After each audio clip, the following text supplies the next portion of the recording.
Hello guys, welcome back to my channel. তো দেখো, আজকে সকালে আমার মামা চুল কাটিয়ে নিয়ে চলে এসছে, পুরো বয়েস কাট করে দিয়েছে গাইজ। কি বাজে লাগছে আমায়, দেখো তোমরাই দেখে বলো কেমন লাগছে। পুরো বয়েস কাট করে দিয়েছে গাইজ। আমার চুলটা এতটা বড় ছিল গাইজ, তা পুরো আমি প্রত্যেকবারই এরকম চুল বড় করি আর কেটে দেয় মা। আইজনে কাটলাম চুলটা, ভালো ওরা কাটায়, খুব সুন্দর, প্রাইসটাও রিজনেবল।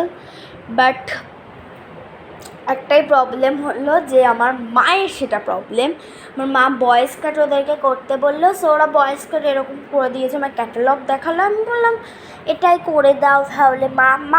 আমি আমাকে চুজ করতে দেয়নি, মা বললো এটাই করে দাও।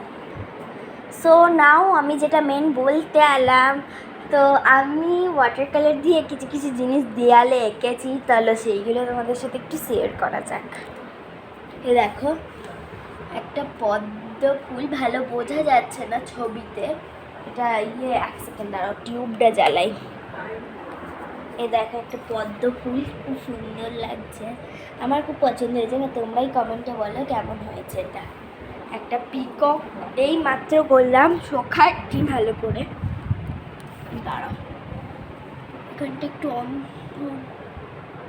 পিকক, হ্যাঁ কালারটা বুঝতে পারবে না তোমরা, বিকজ এইখানটা একটু অন্ধকার টাইপের, তো আমি এইখানটা এই বেস মানে মুখের কাছটা ব্লু করেছি, আর ওখানটা পাখনাটা গ্রিন করেছি, পাটাও ব্লু করেছি, আর ঠোঁটটা রেড করেছি, আর চোখটা ব্ল্যাক করেছি। আর হ্যাঁ, আর একটা ওটা ওয়াটার কালার দিয়ে না, ওটা সিম্পল একটা পেপারের সঙ্গে। এই যে দেখো কেমন হয়েছে, প্লিজ কমেন্ট করো। আর আরেকটা আছে, সেটা হচ্ছে যে ও ঘরে, সো ওটা আমি আবার তোমাদের সাথে নেক্সট দিন শেয়ার করব। কারণ হচ্ছে যে আমি এখন এসিটা চালিয়েছি, সো এখন যদি শেয়ার করতে যাই আবার দরজা খুলতে হবে।